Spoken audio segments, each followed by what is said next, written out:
Praise Lord. परमेश्वर के द्वारा स्त्री के लिए कहा गया पहला शब्द वो नहीं है जो आप सोचते हैं।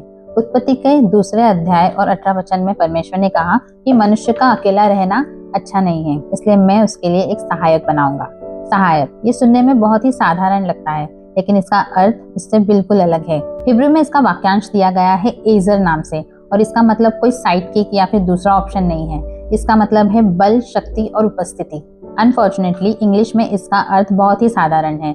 इट साउंड्स ऑप्शनल, सेकेंडरी, या फिर हमें उसकी सहायक लेना जब हमें जरूरत पड़ती है। लेकिन एजर का मतलब ऐसा नहीं है। एजर का मतलब है वो शक्ति जो अपने आप पर नहीं होती। जब आप डूब रहे होते हो और आप पुकारते हो किसी को मदद के लिए, वो सहायक है। वो ऐसा सहायक है जो तब बचाने आता है जब आपकी सारी उम्मीदें खत्म हो गई होती है। ऐसा सहायक जो बैकअप नहीं है, ब्रेक थ्रू है। ये ऐसी मदद है जो आपको बचाती है, आपको मजबूत बनाती है, और जिसके बिना आप शायद जी नहीं सकते। पुराने नियम में एजर का इस्तेमाल करीब 21 बार हुआ है, और उसमें से 16 बार ये स्वयं परमेश्वर को दर्शाता है। भजन संहिता 33 और उसका 20 अध्याय कहता है, यहोवा हमारा सहायक और ढाल है।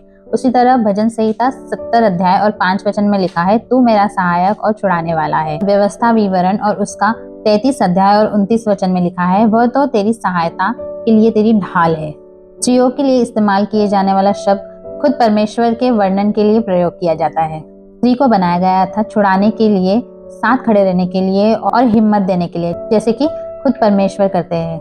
वह शब्द अनुमति नहीं है, उसमें शक्ति है और एक उद्देश्य है। मनुष्य का अकेला रहना अच्छा नहीं, इसलिए परमेश्वर ने एजर को बनाया। सिर्फ एक मदद नहीं, लेकिन वो व्यक्ति जिसके बिना आपका काम नहीं चल सकता।